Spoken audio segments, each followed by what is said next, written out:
सब छोड़। तब शिव महापुराण की कथा करती, भगवान शंकर का चरित्र करता है। तब भगवान शंकर की कथा करती है, भगवान देवादिदेव महादेव का चरित्र करता है। उस समय पर समय जब बिगड़ता है तो कोई साथ नहीं देता, पर शिव महापुराण की कथा कहती है समय बिगड़ने पर जो तुमने एक लोटा जल देवादिदेव महादेव को समर्पित करा है वो तुम्हारा साथ देकर चले जाता है और तुम्हारा हाथ पकड़ कर।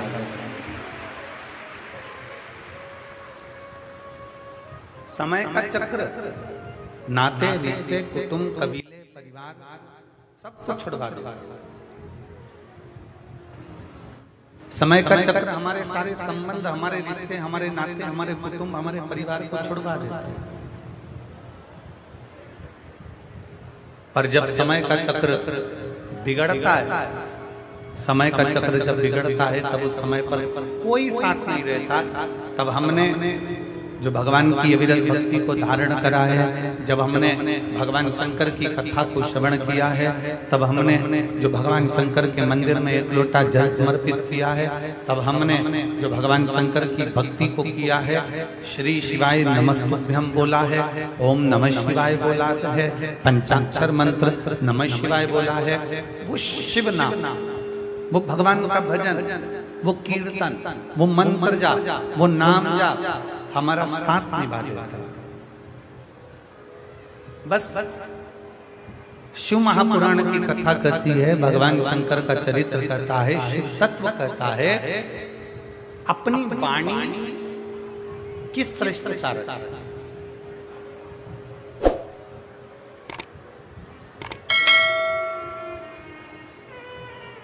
एक कौवा भी बोलता है और एक कोयल भी बोलती है।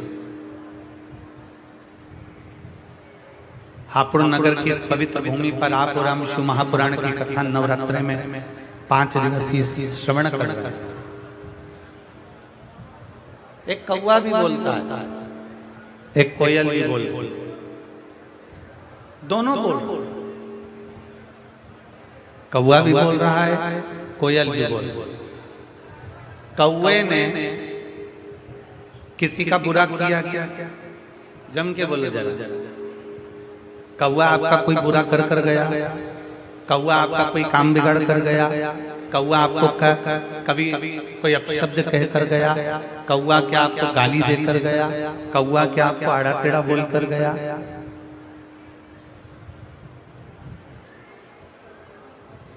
कौवा और कोयल दोनों बोल, शांति रखो। कौवा और कोयल दोनों बोल। कौवा तुमसे कुछ बोला क्या? नहीं। कौवा तुमसे अपशब्द बोला, कौवा आपको ताने दिया, कौवा आपको गाली दिया, कौवा आपको आड़ा टेढ़ा बोला? कौवा यदि आपको अपशब्द बोला हो तो बताओ। कौवा किसी का बुरा नहीं करा तो भी कौवा बुरा की बुराई है। कितने लोग हैं जो कौवे को पालते हैं? बोलो रे हापुड़ वाले, कौवा पालते हो क्या? नहीं। कोई हमसे पूछे तो हम भी कह देंगे कौवा क्या पालना? कौवा किसी का बुरा नहीं करा तो भी कौवा बुरा की बुराई है। और कोयल किसी का भला नहीं करी है। कोयल ने किसी को 2 रोटी लाकर नहीं दी, कोयल ने कभी किसी के लिए अच्छा नहीं करा, कोयल कभी तुम्हारे दरवाजे पर आकर अच्छा नहीं करी, कोयल ने तुम्हारे घर में झाड़ू पोछा नहीं लगाया, कोयल ने तुम्हारे लिए पानी नहीं भरा, कोयल ने तुम्हारे लिए कोई अच्छा काम नहीं करा, तो भी कोयल लोगों को अच्छी लगती है। कौवा बुरा लग रहा है, कोयल अच्छी लग रही है। कारण क्या? कौवे ने तुम्हारा बुरा नहीं करा तो भी वो बुरा है, कोयल ने तुम्हारा अच्छा नहीं करा तो भी वो अच्छी है। उसका केवल एक कारण है, केवल एक कारण, वो है कौवे की वाणी और वो है कोयल की वाणी।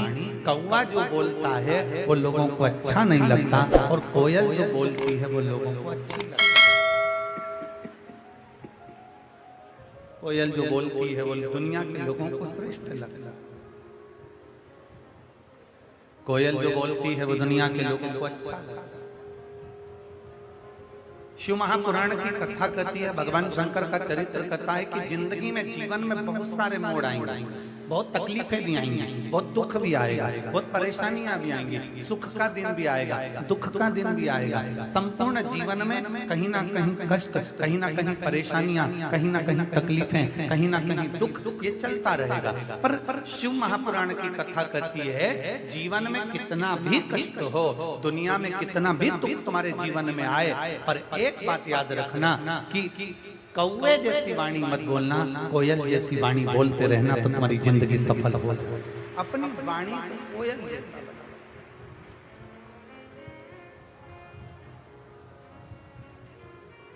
अपनी वाणी को श्रेष्ठतम बनाना, और जब वाणी को श्रेष्ठतम बनाएंगे, जब वाणी की श्रेष्ठता उत्पन्न करेंगे, तो अपने आप सब आपसे जुड़ते चले जाएंगे, सब आपके करीब में आते चले जाएंगे, सब आपके नजदीक में आते चले जाएंगे।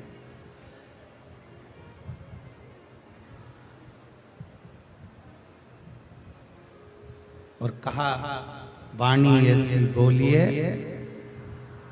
जम के बोलो जरा, वाणी ऐसी बोलिए मन का आपा खोए।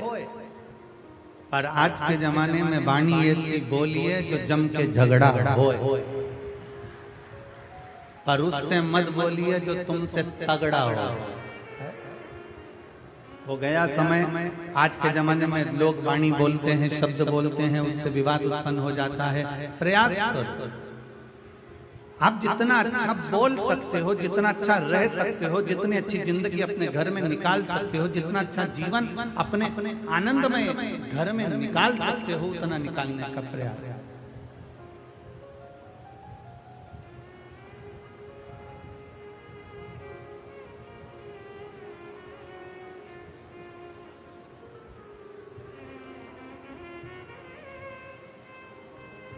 आप कहोगे गुरुजी, अभी आप नाराज हो रहे थे, चिल्ला रहे थे, क्या कारण है? इसमें सुबह 8 बजे से आप लोग पंडालों में जगह घेर घेर कर बैठे हो। सुबह 8 बजे से धूप चला रही है, पानी की बोतल भरने के लिए भी आप बाहर नहीं निकलते हो, अपने साथ बच्चों के लिए पानी बिस्कुट लेकर चलते हो।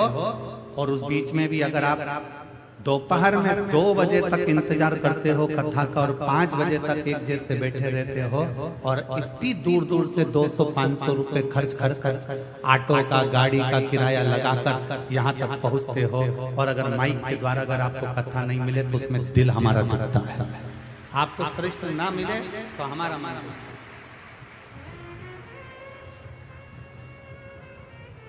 माइक वाला तो अपना पेमेंट लेगा चले जाएगा, टेंट वाला अपना पेमेंट लेगा चले जाएगा, सब अपना अपना खाता लिखेंगे और चले जाएंगे। पर जो आप आए, आपने जो समय लगाया है परमात्मा को देने के लिए समय आए हो, अपना अपना घर छोड़कर, परिवार छोड़कर, बच्चों को छोड़कर घर पर 4 दिन 5 दिन भगवान शंकर के विरल कथा को श्रवण करने के लिए आए, उसमें मूलता आप।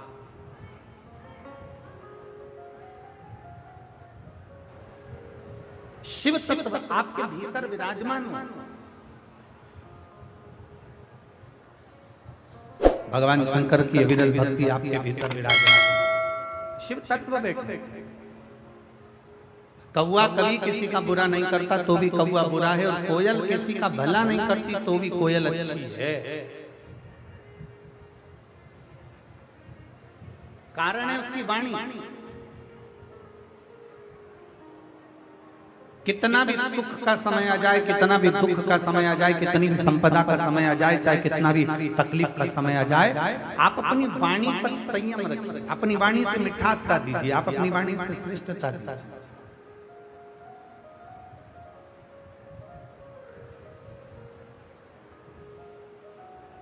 एक बड़ी सुंदर कथा शिव महापुराण के अंदर आती है।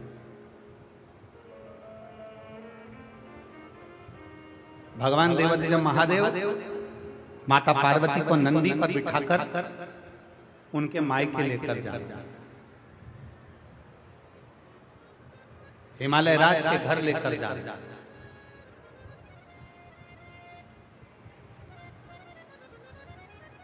माता पार्वती जी नंदी पर विराजमान है।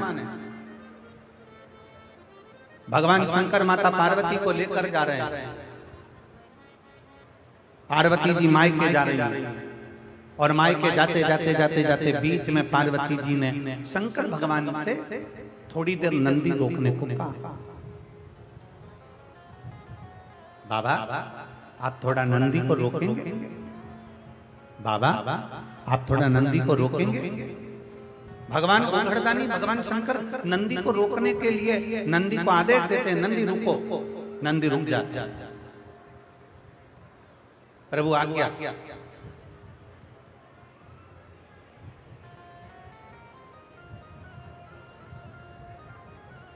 आप हमें आज्ञा दीजिए।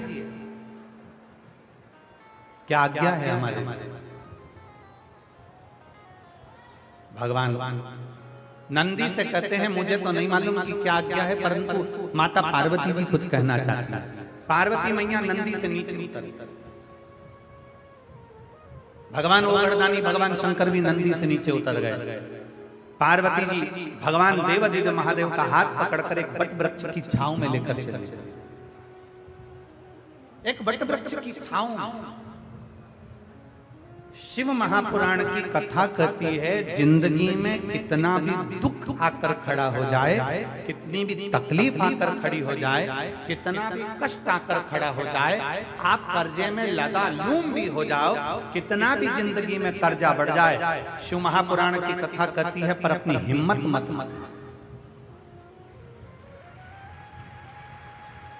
अपनी हिम्मत मत हारना। कर्जा बढ़ गया ना कोई बात नहीं, तकलीफ बढ़ गई ना कोई बात नहीं, दुख बढ़ गया ना कोई बात नहीं, कष्ट बढ़ गया ना कोई बात नहीं। इससे पहले वाली कथा में नांदगांव महाराष्ट्र में हमने कहा था समुद्र की लहर आती है। लहर मतलब होता है कि जो आई है वो जाए। समुद्र की लहर आती है चली जाती है, नदी की लहर आती है चली जाती है। उसी तरह शिव महापुराण की कथा कहती है दुख तकलीफ कष्ट की भी लहर आती है और एक ना एक दिन वो दुख और तकलीफ की लहर भी चली जाती है। बस आपका जो भीतर का विश्वास है वो दृढ़ होना चाहिए, आपके भीतर का जो बल है वो दृढ़ होना चाहिए, आपके भीतर का जो भरोसा है वो दृढ़ होना चाहिए, आपके भीतर का जो विश्वास है वो दृढ़ होना चाहिए। जब हमारे भीतर का विश्वास दृढ़ होता है तब हम बड़ी से बड़ी तकलीफों को हरा सकते हैं। दुख की घड़ी में क्या करना है, तकलीफ की घड़ी में क्या करना है? शिव महापुराण में एक शंकर भगवान के शिवलिंग का वर्णन आता है बटकेश्वर महादेव। कौन से महादेव हैं? जम के बोलो जरा, बटकेश्वर महादेव। फिर एक बार वापस बोलिए।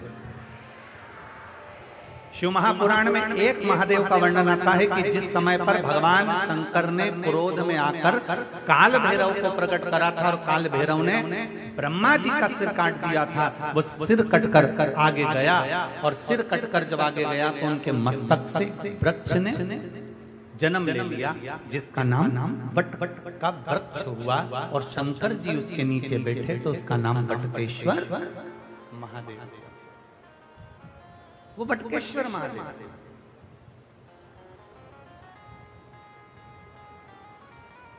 कभी अगर मौका लग जाए और कोई आपसे कह दे कि बहुत कर्जे में लगा लूम हो गए, बहुत तकलीफ में पड़ गए, बहुत कष्ट में पड़ गए, प्रयास करना।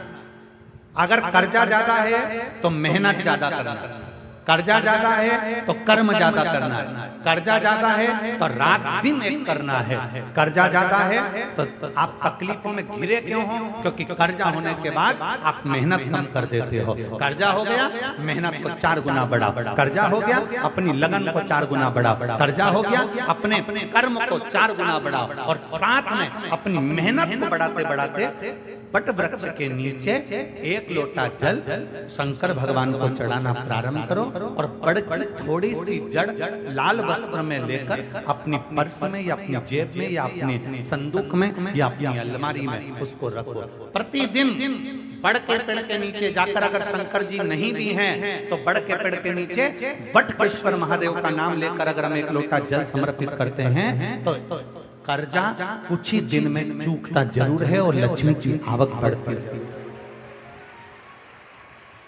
बटकेश्वर मार्ग इसमें केवल बड़ के पेड़ के नीचे जल चढ़ाना नहीं, अपनी मेहनत को 4 गुना करना, अपने परिश्रम को 4 गुना करना, अपनी लगन को 4 गुना बढ़ाना, अपने कर्म को 4 गुना करना। जितनी मेहनत आज तक करते थे उस मेहनत को दुगना बढ़ा लीजिए, 4 गुना बढ़ा लीजिए और फिर आगे बढ़ेगा। फिर कहीं ना कहीं परमात्मा तुम्हें संभाल लेगा। शंकर को चढ़ाया गया जल तुम्हें संभाल लेगा। शंकर को चढ़ाया गया एक जरा सा जल भी तुम्हें संभाल लेगा।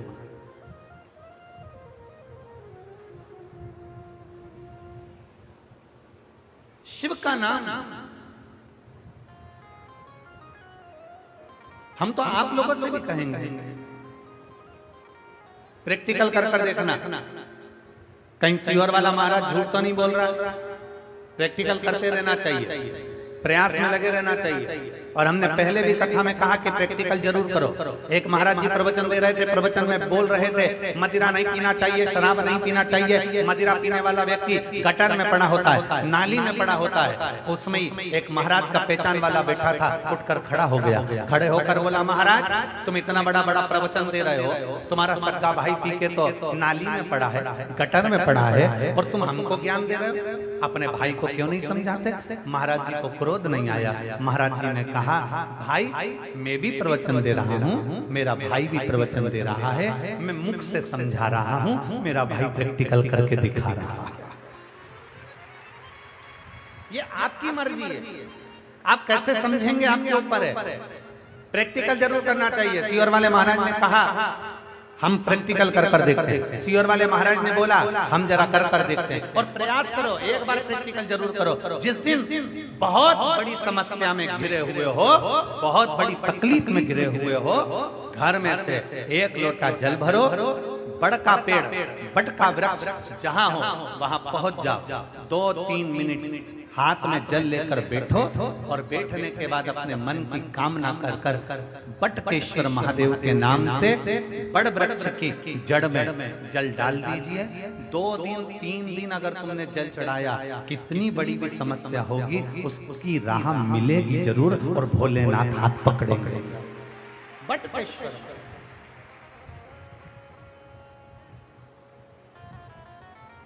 और तेरे बिना प्रभु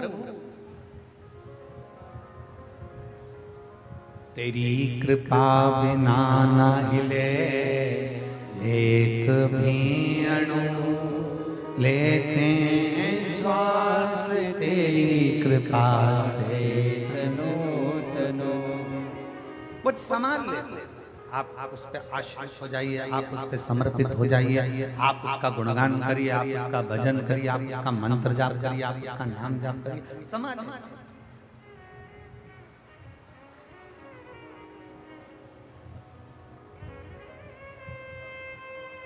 बीमार होते हो, डॉक्टर के पास जाते हो,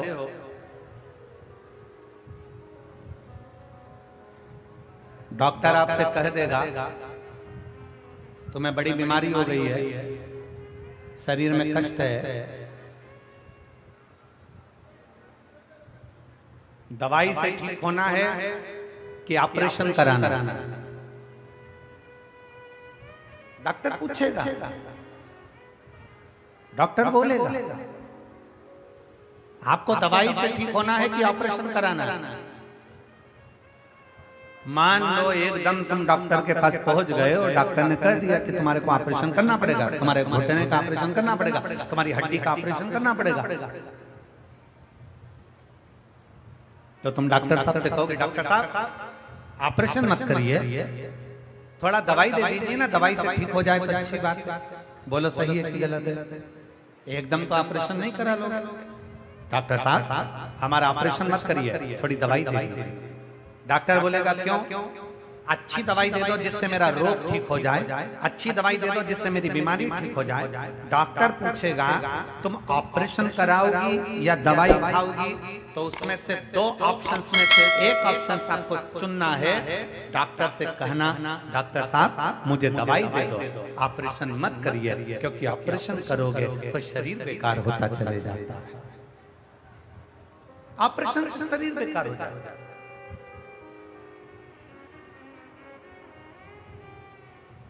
डॉक्टर ने कहा मैं दवाई दे रहा हूं, ऑपरेशन की जरूरत नहीं पड़ेगी, पर इतना याद रखना इस दवाई को 3 टाइम खाना,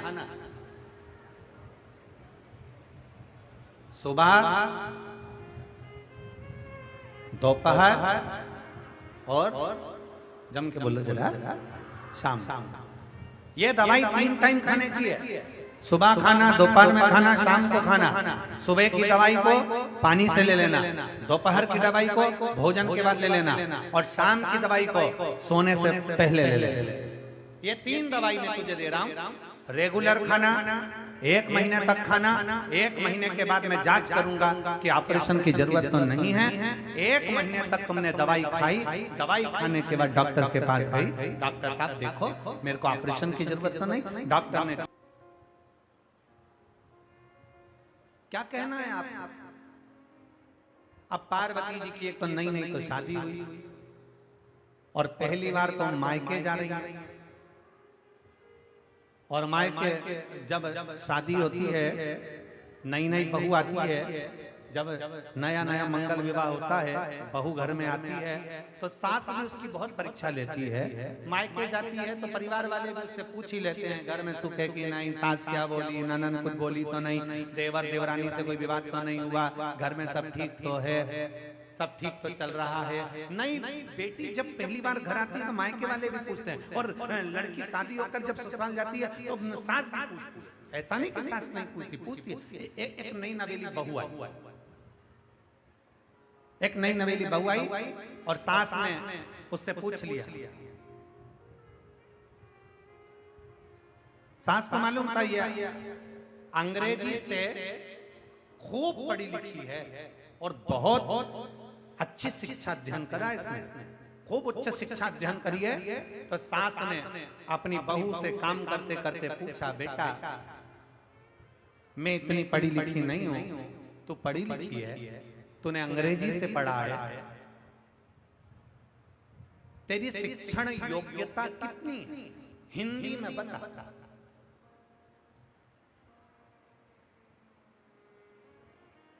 सास ने पूछा तेरी शिक्षण योग्यता कितनी है, हिंदी में बता, क्योंकि मेरे को अंग्रेजी नहीं आती। क्या करा है तूने, क्या पढ़ाई करी तूने, कहां तक पढ़ी तूने, तेरी शिक्षण योग्यता क्या है, मुझे हिंदी में बता। अब बहू ने सिर पे पल्लू लेकर तुरंत कहा, मम्मी अब हिंदी में कैसे बताए। बहू तो बेचारी चक्कर खाई, पहले सोचा बिचारा कि मैं क्या बताऊं इसको, हिंदी में बताना है क्योंकि सास पढ़ी लिखी नहीं, अंग्रेजी जानती नहीं। तेरी शिक्षण योग्यता क्या है, हिंदी में बता। बहू ने बताया, नेत्र नेत्र चाचा। बहू ने क्या बताया, जम के बोलिए, जम के बोलो जरा, नेत्र नेत्र चाय। सास ने पूछा ये कौन सी शिक्षण योग्यता है। बहू बोली, मम्मी IIT। ये कौन सी शिक्षण योग्यता है, तो कहा IIT। सास ने माथा ठोका, हाथ जोड़े, तू जितनी पढ़ी लिखी बेसी बोल, तू हिंदी रहने, तेरी हिंदी मेरे को समझ में आने, क्योंकि उसने बोल दिया नेत्र नेत्र चाय, आई। सास समझ में तेरे बस का। कई बार घर में बड़ी विचित्र विचित्र घटनाएं हो जाती हैं, बहुत विचित्र विचित्र। एक छोटा सा बच्चा खेलते खेलते दादी के पास आ गया, ओ दादी, ओ दादी। दादी बोली, क्या है, आज पड़ोस में है ना वो कालू, हाँ उसके घर में नुक्ती का रायता बना है, बूंदी बनी है, सेव बना है, पूड़ी बनी है, छोला की सब्जी बनी है। इतने में दादी बोली, बेटा उसकी जो दादी थी ना वो मर गई, तो उसका 13वां उसका 12वां है, इसीलिए सब बना। इतने में बच्चे ने दादी की गोद में उनके गाल हिलाते हुए बोला, दादी अपने घर कब बनेगा? दादी ने एक घर के दिया, मुझे निपटाने की प्लानिंग कर रहा है, मुझे मारने की प्लानिंग।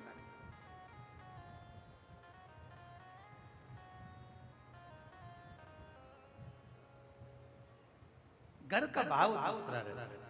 पार्वती जी हाथ पकड़कर शिव जी बटकेश्वर बड़ के पेड़ के नीचे बैठ गए, और बड़ के पेड़ के नीचे बैठकर भगवान शंकर ने पूछा पार्वती जी से, बताओ पार्वती जी क्या बात है, क्यों नंदी को रोका गया? मायके जाना क्यों नहीं चाहती? मायके क्यों नहीं जा रही है? रुको जरा, बताओ।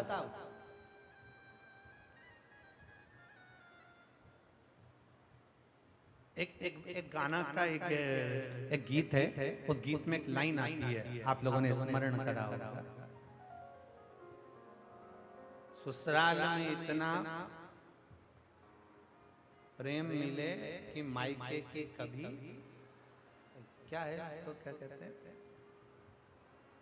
ससुराल में इतना प्यार मिले मायके कभी ना याद आए, बाबुल की दुआएं लेती जा जा तुझको सुखी संसार, ससुराल में इतना प्यार मिले मायके कभी ना याद आए। किसको याद नहीं आती मायके की? जिसको ससुराल में अधिक प्रेम मिले, जिसको ससुराल में अधिक स्नेह मिले, जिसमें ससुराल में अधिक सम्मान मिले, आदर मिले, सत्कार मिले, तो मायके की याद नहीं आती। पार्वती जी को भगवान शंकर उनके मायके छोड़ने जा रहे हैं, मायके लेकर जा रहे हैं। पहली बार शादी होने के बाद पहली बार पार्वती जी मायके जा रही थी, पर उतर गई नंदी से नीचे और बट वृक्ष की छांव में चली गई। भगवान शंकर के साथ बड़ के पेड़ के नीचे बैठ गई। शंकर भगवान ने पूछा, पार्वती तुम मायके नहीं जाना चाहती? तुम मायके नहीं जाना चाहती? पार्वती जी ने शंकर भगवान से कहा, प्रभु मेरा मन मायके जाने का नहीं।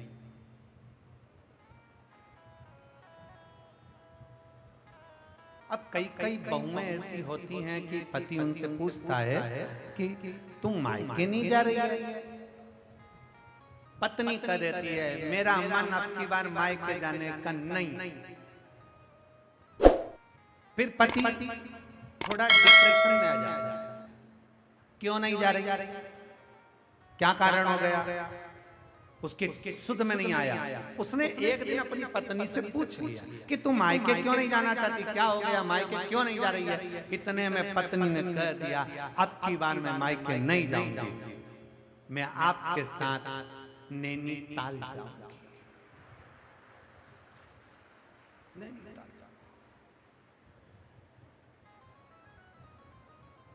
अब भोले बाबा को भी चिंता लगी। शंकर भगवान ने पूछा, पार्वती ए पार्वती तुम मायके क्यों नहीं जाना चाहती? पार्वती जी ने कहा, मैं मायके नहीं जाना चाहती। क्यों नहीं जाना चाहती? पार्वती जी ने कहा, मैं मायके इसलिए नहीं जाना चाहती क्योंकि मेरे मायके में जब मैं सती बनकर जन्मी थी तब दक्ष प्रजापति मेरे पिता ने तुमको श्राप दिया था कि तुम शमशान में निवास करोगे, शमशान में रहोगे। मेरा पति शमशान में रहता है, तो मुझे मायके नहीं जाना। मेरा आपसे निवेदन है, जहां तुम रहते हो शमशान में, अब मुझे वहां जाना है, मुझे वहां ले।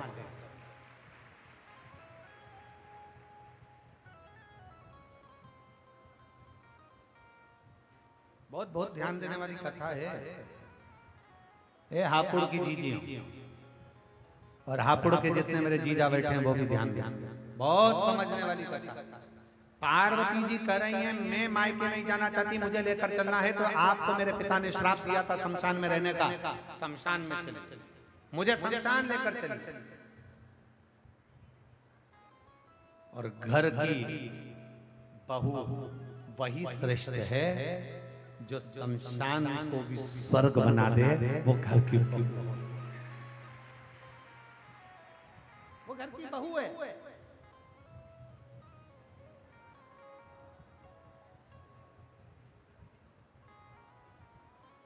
पहले के जमाने में लड़कियां डरती थी शादी करने में, सास कैसी मिलेगी, ससुराल कैसा मिलेगा। आज के जमाने में सास ससुराल पूरा डरता है, जगदम्बा कैसी आएगी,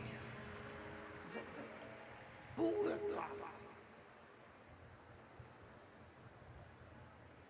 चार बार तो पंडित जी के पास जाती हैं, पंडित जी जरा मिलान करके बता दो सब ठीक तो है, इसका चरण ठीक तो है। पंडित जी ने पूछा तुम लड़की देखी आई? हाउ कैसी लगी? हम गए थे गुरुजी, हम मेरठ गए थे उसको देखने के लिए गुरुजी, हम उसको देखने के लिए गाजियाबाद गए थे गुरुजी, हम उसको देखने के लिए दिल्ली गए थे गुरुजी, हम उसको देखने के लिए यहाँ गए थे गुरुजी, हम उसको देखने वहां गए थे। हम 15 लोग लड़की देखने गए गुरुजी, लड़की इतनी बढ़िया है, इतनी बढ़िया है गुरुजी, उसके मुंह से आवाज तक नहीं निकली, हमने जितना पूछा उतनी बोली, बहुत शालीनता, बहुत सीधी। गुरुजी हम उसका फोटो भी लेकर आए, जरा देखकर बताओगे कैसी है? गुरुजी बोले अभी नहीं बोली है, पर घर आएगी जब वो बोलेगी तो तू भी डोलेगी। अभी काहे बोले? अभी उसको आफत मोल लेना है, शादी करेंगे। पहले का समय था लड़कियां डरती थी सास कैसी मिलेगी, ससुराल कैसा मिलेगा, परिवार कैसा मिलेगा, कौन कैसा मिलेगा। आज के जमाने में घर के लोगों को डर लगता है, हमारे एक बेटा, केवल एक बेटा है, भगवान से निवेदन है बहू अच्छी है, उसको लेकर चले, परिवार को लेकर चले, नातों को लेकर चले, रिश्तों को लेकर चले। पहले के समय में 4-5 बेटे होते थे तो सास ससुर को भी लगता था अगर एक भोजन नहीं देगी तो चलेगा, दूसरी नहीं देगी तो चलेगा, तीसरी के पास रह लेंगे, तीसरी ना देगी तो चौथी के पास रह लेंगे, कोई तो भोजन देगा। और आज के जमाने में तो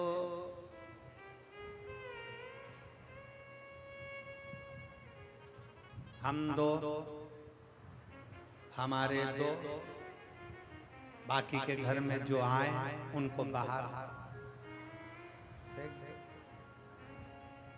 अब लेन देकर केवल एक बेटा, एक बहू, और बहू एक, और मन में भाव आए कि मेरी बहू आए तो बहुत अच्छी आए, समझदार आए, समझ के अनुकूल आए, सम्मान करे, आदर करे, सत्कार करे। और फिर निवेदन करूंगा इस व्यासपीठ के माध्यम से, हापुड़ की इस पवित्र भूमि से, नवरात्र के पावन अवसर पर ना कभी सास बुरी होती है, ना कभी बहू बुरी होती है। मेरा कोई बेटी कभी बुरी नहीं होती, ना सास बुरी है ना बहू बुरी है। बहू अगर बुरी होती तो सास अपने जेवर तोड़वा कर शादी में बहू के लिए जेवर नहीं बनवाती, और अगर बहू बुरी होती तो अपने पिता का घर छोड़कर तेरे घर नहीं आती। दोनों बुरी नहीं, बुरी दोनों नहीं है, बस थोड़ा सा समय का चक्र, थोड़ा सा समय ऐसा आ जाता है जिस समय के अंदर व्यक्ति को थोड़ा सा काल चक्र घेरने लगता है तो घर में थोड़ा मन मिल नहीं पाता, स्थिर नहीं हो पाता, तो विवाद खड़ा हो जाता है। इसलिए शिव महापुराण की कथा कहती है कि थोड़ा बेकार जो समय चल रहा है, काल चक्र जो चल रहा है, गलत समय चल रहा है, इसको थोड़ा सा दूर हट जाए उतना इंतजार करो। थोड़ा शंकर जी को जल चढ़ाकर प्रयास करो कि मेरा दुख का जो समय है वो टल जाए, दुख की घड़ी है वो निकल जाए, ऐसा समय आए कि मेरा जीवन सार्थक हो और मेरा घर भी सार्थक हो,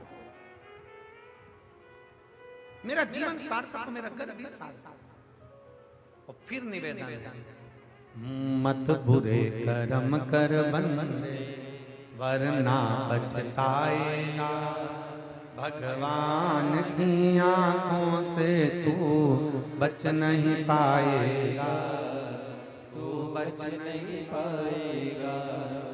अरे ओ अज्ञानी मत कर नादानी, अरे ओ अज्ञानी मत कर नादानी। तेरे कर्म का फल भी तो ही पाएगा, जैसा किया तूने तेरे आगे आएगा।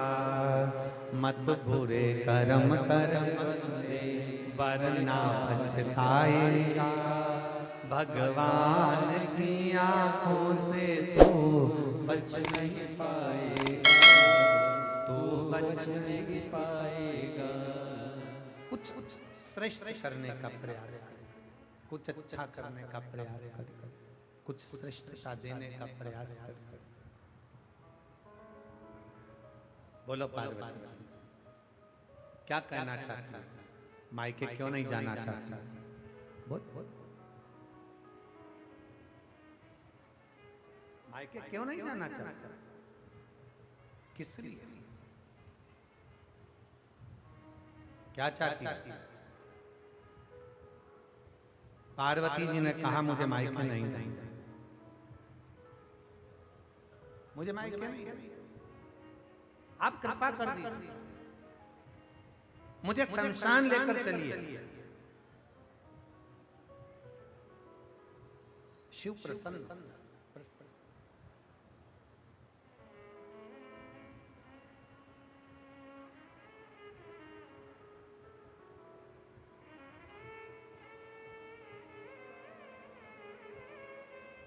मेरे ओघड़दानी कब क्या कृपा करते हैं, मेरे शंकर कब करुणा कर देते हैं ये मालूम नहीं पड़ता। पार्वती जी आज बड़े आनंद में बोल रही हैं, मुझे कैलाश, मुझे शमशान जाना, और दुनिया का केवल एक ही स्थान है जहां अमीर गरीब सबकी शान सम है, इसलिए उसका नाम सम शान है। अमीर जाता है वो भी बांस में, गरीब जाता है वो भी बांस पे, अमीर जाता है वो भी घास पर, गरीब जाता है वो भी घास पर, अमीर जाता है वो भी सफेद कपड़े में, गरीब जाता है वो भी सफेद कपड़े में, अमीर जाता है वो भी राख का ढेर बन जाता है, गरीब जाता है वो भी राख का ढेर बन जाता है, बादाम खाने वाला जाता है तो भी राख बन जाता है, और गुलाब जामुन खाने वाला जाता है वो भी राख बन जाता है, सूखी रोटी खाने वाला जाता है वो भी राख बन जाता है। जिस जगह पर अमीर और गरीब का कोई भेद नहीं है, जो जाता है वो बांस पर जाता है। हाँ, तुम्हारे यहाँ पर इधर हापुड़ में अगर डनलप के गद्दे पर जाते हो तो बात दूसरी, तुम्हारे यहाँ अगर कहीं बहुत करोड़पति मर जाए और उसको डनलप के गद्दे पर ले जाए तो बात दूसरी है। पर शिव पुराण कथा कह रही है अमीर भी जाता है तो बांस पर, गरीब भी जाता है तो बांस पर, अमीर भी जाता है तो घास पर, गरीब भी जाता है तो घास पर, अमीर भी जाता है तो सफेद कपड़े में और गरीब भी जाता है तो सफेद कपड़े में। जहाँ जाकर सबकी शान सम हो जाती है उसका नाम सम शान है। वहाँ कोई बड़ा नहीं, कोई गरीब नहीं, कोई अमीर नहीं, सब राख का ढेर है, क्योंकि वो शंकर का धाम है। शिव के दरवाजे पर सबका लेवल बराबर होता है, कोई बड़ा नहीं, कोई छोटा नहीं। शिव शिव है।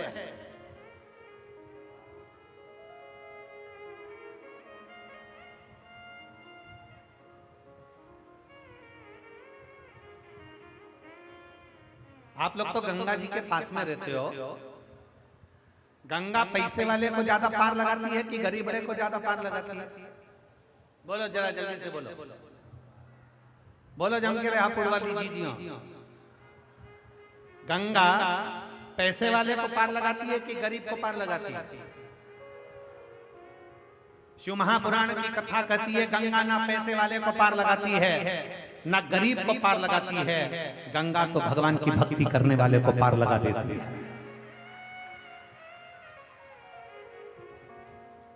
गंगा ये नहीं देखती कि पैसे वाला है कि गरीब है, इसीलिए शिव महापुराण की कथा कहती है शंकर की कथा में जाना तो अपने तन पर कोई सोना चांदी, कोई हीरा पन्ना, सोने की चैन ब्रेसलेट, कोई सोने का सामान, कोई आभूषण लेकर कथा में नहीं जाना। कीमती मोबाइल लेकर कथा में नहीं जाना, कीमती सामान लेकर कथा में मत जाना, 2-5 हजार रुपए की चप्पल पहनकर कथा में मत जाना। शिव महापुराण की कथा कहती है गंगा नहाने जाओ तो कोई कीमती सामान लेकर मत जाओ, शिव पुराण में जाओ तो कोई कीमती सामान लेकर मत जाओ, शंकर के दरवाजे पर जाओ तो कोई कीमती सामान लेकर मत जाओ। कितने लोग हैं, कितने लोग हापुड़ के जिनके बुजुर्ग मरे होंगे तो सोने का सामान पहनकर शमशान में गए होंगे। कोई गया? बोलो तो जरा। कोई नहीं। रात को मरे तो आधी रात कोई सब नोच लेंगे चोटे। सबसे बड़े चोटे तो घर में ही हैं। रात को मरते सही इतने में बहू चिल्ला चिल्ला के कहेगी अम्मा मर गई, अम्मा मर गई। सब निकाल लिया। कान में सोने की मुर्गी डली थी और बहू को बेचैनी पड़ रही थी। अम्मा के कान में सोने की मुर्गी, पति को 3 बार इशारा करा। पति रोते रोते बोला कैसे निकालूं? पत्नी बोली तुमसे कोई काम नहीं होगा, जिंदगी भर तुमने कुछ नहीं करा, मैं निकालूंगी देखो। और पत्नी ने लिया पल्लू और अम्मा सोई थी अर्थी पे, वही चिल्ला के रोई अरे अम्मा, और जो रोई और अम्मा के कान को दांत से दबोच लिया और मुर्गी को काट के मुंह में भर लिया और भर के धीरे से बोली मुझे चक्कर आ रहा है, मैं पानी पी के आई। अंदर गई और अलमारी में धरी आई। कल कथा में कहा था कि जिस कामना से, जिस भाव से, जिस रुचि से, जिस कामना से आप भगवान शंकर के मंदिर में जाते हैं, जिस कामना को लेकर आप शिव के करीब में पहुंचते हैं,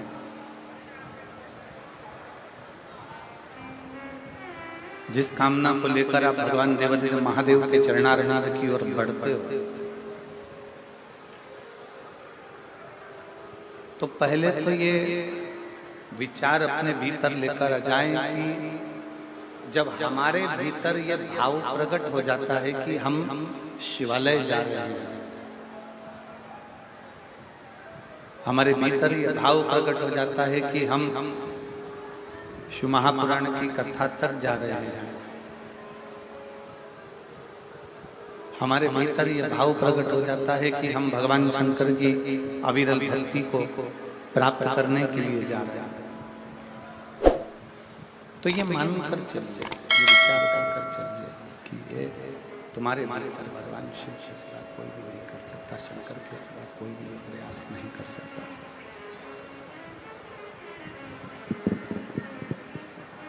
भगवान शिव के, भगवान शंकर के सिवा तुम्हें यहाँ तक शिवालय तक, देवालय तक, भगवान शंकर की कथा तक कोई भेजने वाला यदि है, शिव की कथा तक अगर कोई भेजने वाला है तो वो कोई दूसरा नहीं, भगवान शंकर के शिवालय तक, भगवान शंकर के देवालय तक, शिव महापुराण तक कोई दूसरा नहीं भेजता। वहां तक हमारे भीतर जो शिव विराजमान है, हमारे हृदय में जो शंकर विराजमान है, वही हमें भगवान शंकर की कथा तक लेकर आते हैं और वही हमें शिव मंदिर तक लेकर जाते हैं।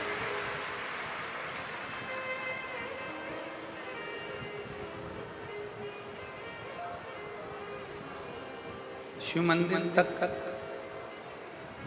शिवालय तक, देवालय तक, शंकर के द्वार तक, शिव की चौखट तक, शंकर की करुणा तक आप और हम नहीं पहुंच सकते, आप और हम नहीं जा सकते। बस उसकी कृपा होती है, उसकी करुणा होती है, उसकी उदारता होती है, उसकी दया होती है, तो आप और हम भगवान शंकर की कथा तक पहुंच पाते हैं। भगवान शंकर की इसको सही करिए ना शंभू। 4 दिन हो गए आप लोगों से, 3 दिन में साउंड ठीक नहीं हो रहा है।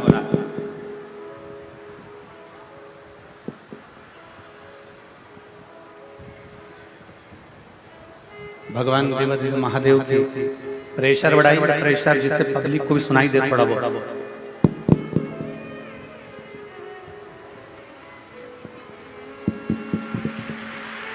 भगवान देवादिदेव महादेव की, भगवान शिव की कृपा करुणा, उनकी उदारता जब तक ना हो, आप एक कदम भी चलकर भगवान शंकर के मंदिर तक नहीं पहुंच पाते।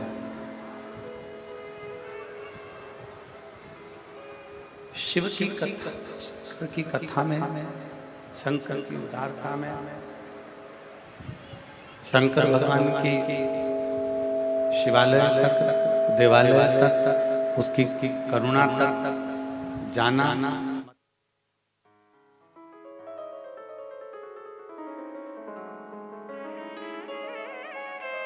शंभु शंभु भगवान शंकर की कृपा से ही जा पाता। और तेरी महादेव भगवान शिव जिनकी पवित्र कथा कर रही है, आप चाहे कथा के अंदर, आप चाहे गंगा नहाने के लिए जाए, चाहे कथा श्रवण करने के लिए जाए, आप चाहे शिवालय जाए, देवालय जाए,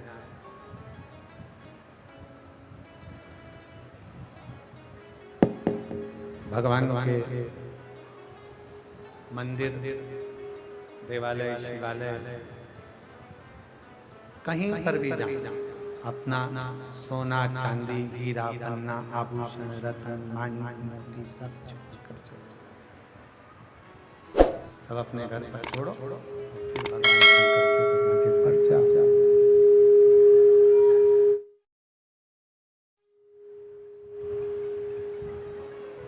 भगवान शिव तुम्हारे आभूषणों से या तुम्हारे रतन से या तुम्हारी माणिक मोती सोना चांदी से शंकर नहीं रीझते।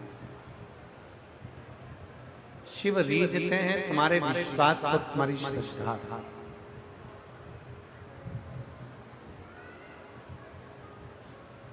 शंकर रीझते हैं तुम्हारे भरोसे से।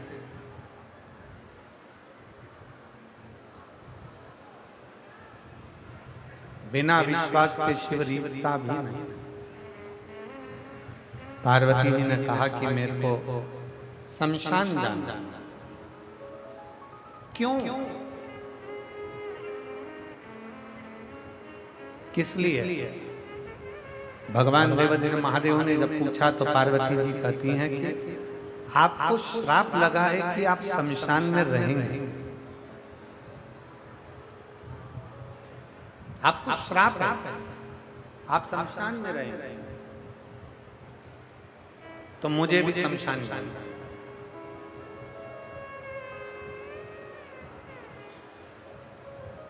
सतयुग, त्रेता, द्वापर, इन सारे युगों में सर्वश्रेष्ठ, सबसे प्रबल, सबसे प्रथम महाशमशान अगर किसी को कहा जाता है तो वो काशी को कहा जाता है। किसको कहते हैं? जम के बोलो जरा। काशी।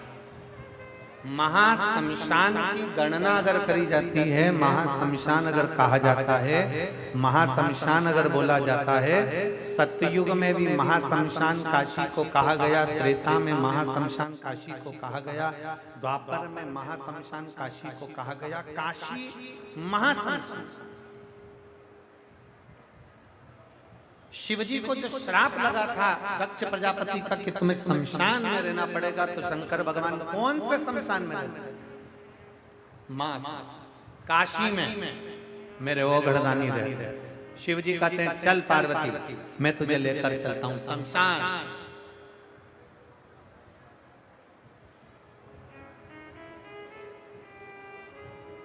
कुछ कृपा, फिर निवेदन, थोड़ी मेहनत हाथ की, बाकी कृपा भोले शिव कथा कर रहे हैं।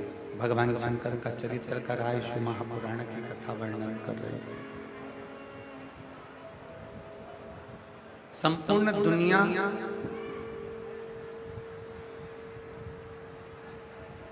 आपके समय के साथ चल रही है। संपूर्ण दुनिया आपके समय के साथ चल रही है।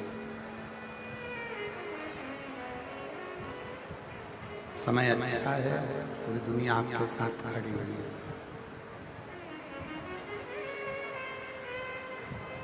संपूर्ण दुनिया आपके समय के अनुसार चलती है, समय के साथ चलती है। समय अच्छा है, सब आपके साथ। समय चक्र थोड़ा सा भी अगर गड़बड़ हुआ, समय चक्र अगर थोड़ा सा भी बिगड़ा, समय चक्र अगर थोड़ा सा भी गड़बड़ हुआ, तो सबसे पहले जो अपने होते हैं, अपने रिश्तेदारों, अपने नातेदारों, अपने कुटुंबियों, अपने परिवार वालों, अपने संबंधियों, अपने रिश्तेदारों, वो धीरे धीरे धीरे धीरे साथ छोड़ देते, धीरे धीरे साथ छोड़ देते। समय ठीक है, सब साथ देंगे। समय ठीक नहीं है, सब साथ छोड़ देंगे।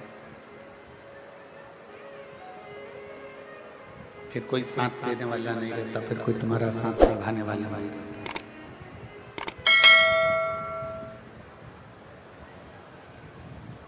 समय की अवस्था, समय का चक्र आपके रिश्ते बना देते। समय का चक्र आपके, इससे क्या होने वाला है, यही सेट नहीं हो रहा है।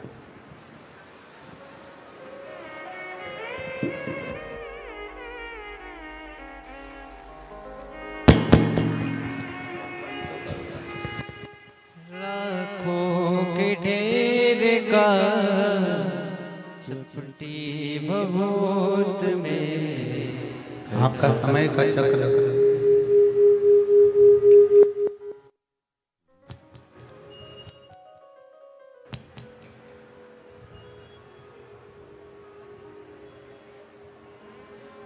समय के साथ में आपका समय ठीक है, समय ठीक चल रहा है, तो आपके साथ में सब।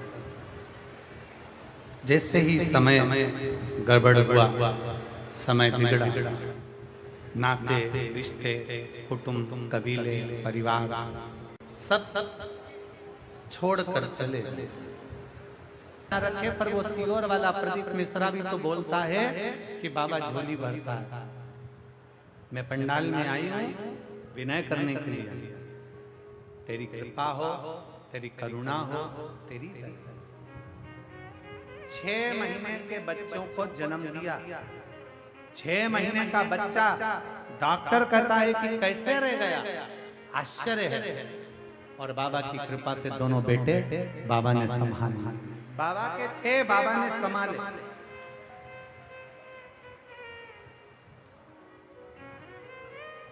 दोनों कुबेर भंडारी, उसका नाम ही कुबेरेश्वर बाबा है, उसका नाम ही कुबेरेश्वर महादेव है। लोग आते हैं दीपावली की रात्रि को अपने घर की पूजन कर कर सीधे सीहोर आ जाते हैं। सीहोर में आकर दीपावली की रात्रि को दीप प्रज्वलन करते हैं मंदिर के प्रांगण में, बाबा की कंकर शंकर की भूमि पर। और दीपावली के दूसरे दिन खजाना लेते हैं, बाबा से मांग कर ले जाते हैं, बहुत तकलीफ में हूँ, अब की खजाना ऐसा दे दे कि अगली बार मैं भी खजाना लुटाने के लिए आऊं। और बाबा खजाना देकर गए। इसीलिए दीपावली की रात्रि को कुबेर भंडारी के यहाँ लोग दीप लगाने सीहोर पहुंच जाते हैं, कुबेरेश्वर धाम आ जाते हैं। रात को रुकते, भजन करते, दीपावली मनाते, दूसरे दिन बाबा का खजाना लेते, चल शिव तत्व। एक भरोसा अपने भीतर जागृत करिए। शिवजी पार्वती से कह रहे हैं, पार्वती शमशान में दूसरे का दुख नहीं देखा जाएगा, तकलीफ नहीं देखी जाएगी तुझसे।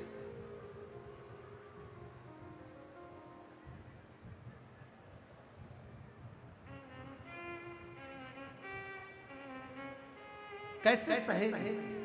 पार्वती जी कहने लगी मुझे तो जाना। शमशान में, काशी में पार्वती जी चली गई। देवादिदेव महादेव माता पार्वती जी के साथ विराजमान थे। तभी माता पार्वती का ध्यान गया एक छोटे से बच्चे पर जिसकी आयु मात्र 5 वर्ष की थी। केवल 5 वर्ष की आयु है उस बालक की। केवल 5 वर्ष की। पार्वती जी ने देखा छोटा सा बच्चा शमशान में अपने माता, उसके प्राण छूट गए हैं माता के, और बच्चा हाथ में अग्नि की हंडी लेकर आगे आगे चल रहा है। पीछे चिल्लाने वाले राम नाम सत्य चिल्ला। बच्चा चिता पर मां लेटी है, अंतिम संस्कार हुआ है। माता पार्वती का ध्यान उस बच्चे पर था जो 5 वर्ष की आयु का, उस काशी की पवित्र भूमि पर जिसकी माता का अंतिम संस्कार हो रहा है। पार्वती जी का ध्यान, जो माता पार्वती का ध्यान गया, बच्चा अपनी माता का अंतिम संस्कार कर रहा है। इतनी देर में माता पार्वती एक बूढ़ी मां का रूप रखती रखती उस बच्चे के पास में पहुंच गई। एक बुजुर्ग का रूप रखकर, एक बूढ़ी का रूप रखकर। किस रूप में परमात्मा आता है, कैसे रूप में भगवान आता है, कोई नहीं जानता। छोटे से बच्चे को देखा, 5 वर्ष का बच्चा अपनी माता के लिए रो रहा है। 5 वर्ष का बच्चा अपनी माता के लिए रुदन कर रहा है, रो रहा है, आंखों से आंसू बह रहा है उस बच्चे के। बूढ़ी का रूप लेकर मां पार्वती वहां पहुंची। बूढ़ी का और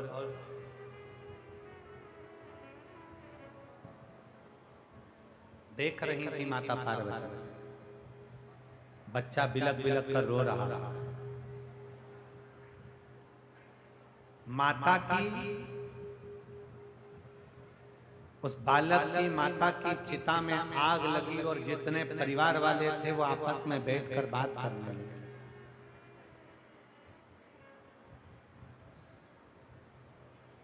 आपस में बैठकर बात कर रहे हैं। एक ने कहा, इस बच्चे का तो अब पिता भी चले गया, माँ भी चली गई, अब अकेला रह गया, इसको कौन रखेगा, कौन संभालेगा इसको, कौन रखेगा इसको? कोई रखने को तैयार नहीं। चिता में आग लगी, रिश्तेदार पीछे से धीरे धीरे धीरे धीरे कर कर चले गए। बच्चा तो रोने में लगा था, 5 वर्ष का बच्चा, और माता पार्वती जी उसको देख रही थी।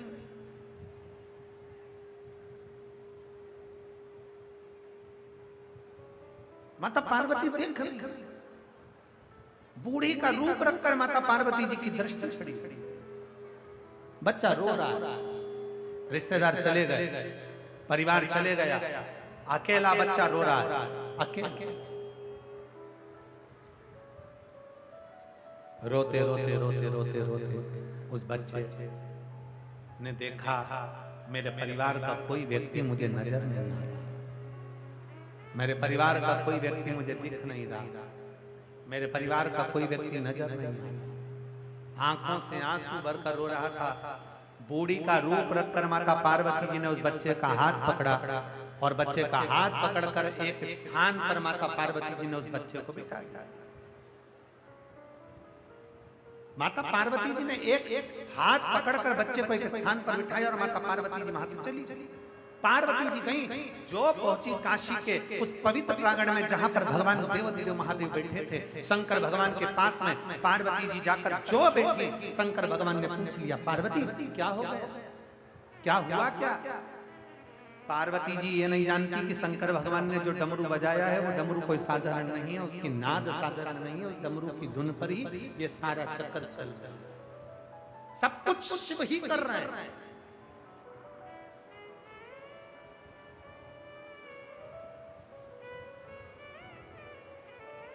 सब शंकर और फिर निवेदन,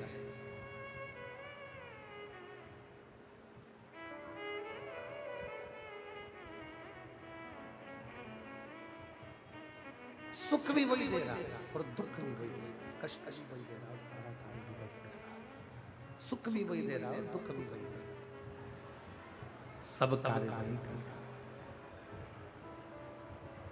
शंकर भगवान ने पूछ लिया पार्वती जी से, पार्वती बता। शिव जी ने पूछा पार्वती जी से, बोल पार्वती क्या बात है, क्या हुआ बता। पार्वती जी कहती हैं, छोटा सा बच्चा, उसकी माँ शांत हो गई, उसका पिता शांत हो गया और पूरे परिवार के लोग उसको छोड़कर चले गए। उसकी माता भी शांत हो गई, उसके पिता भी शांत हो गए। 5 वर्ष का बच्चा अपने पूरे परिवार को छोड़कर, परिवार वाले उसको छोड़कर काशी में शमशान की धरा पर छोड़कर चले गए। मैं बड़ी दुखी हूँ। शंकर भगवान ने कहा, पार्वती मैंने तुझसे कहा था कि शमशान में मत चल, तो दुखी हो जाएगी।